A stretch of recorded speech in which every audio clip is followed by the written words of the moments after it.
तर आज आमच्या या कॉलेजमध्ये बहुतेक शेवटचा दिवस आहे. आम्ही 4 वर्ष या कॉलेजमध्ये राहिलो.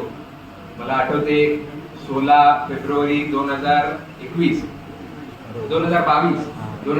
डिसेंबर मध्ये कॉलेज कमेन्समेंट होणार होतं, पण कोविड आला, बोलला जायचं नाही. वर्ष आल्याशिवाय जायचं नाही. मग जानेवारी आला, जानेवारी 18 ची डेट आली, ती पण निघून गेली. 16 फेब्रुवारीला आम्ही दापोलीत आलो. त्याच्यानंतर आज 29 एप्रिल 2025 म्हणजे 3 वर्षात आम्ही 4 वर्षाची डिग्री पूर्ण केली. ही डिग्री पूर्ण करत असताना शिक्षण तर भेटलंच, डिग्री आपल्या सगळ्याच्या कृपेने आम्हाला भेटणारच. त्याचबरोबर शिक्षणा व्यतिरिक्त आम्हाला भरपूर ज्ञान या ठिकाणी भेटलेलं आहे. काय झालं होतं, माझं 12वी पर्यंत शिक्षण माझ्या गावातच पूर्ण झालं. तिथं 10वी पर्यंतची स्कूल आमचीच मॅनेजमेंट, आजोबा अध्यक्ष संस्थेचे. 11वी 12वी कॉलेज आमचीच, अध्यक्ष संस्थेचे. म्हणून एक काय त्याला म्हणतात, एक कवच किंवा एक पॅम्परिंग माझी झाली होती. शिक्षकांचा सुद्धा बघण्याचा दृष्टिकोन वेगळा असायचा. पण इथं आल्यानंतर खरं जग काय असतं आणि आपण आपलं अस्तित्व कसं निर्माण करायचं हे मला समजलं.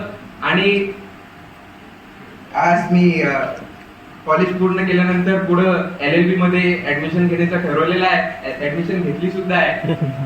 काल वायवा घेत असताना परुलेकर सर म्हणाले, काय रे तू बोलतच नाही, तू LLB काय करतो? मला असं वाटतं सर, वकिलांनी कमीच बोलायचं.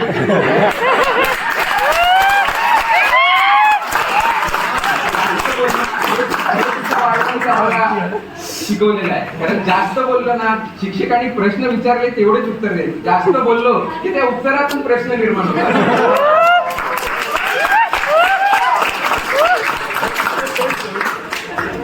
ठीक आहे, तर मी आपल्या सगळ्यांचा जास्त वेळ घेणार आहे, जास्त बोलणार नाही.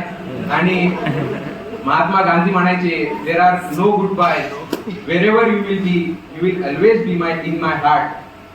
हेच मी आपण सगळे नेहमीच आमच्या मनात असणार आणि आपले शिक्षण नेहमीच आमच्या मेंदूत असणार. आणि आपण दिलेले सगळे जे गुण त्यात आत्मसात करण्याचा प्रयत्न करू आणि पुढील आमचं आयुष्य जगण्याचा प्रयत्न करू. धन्यवाद.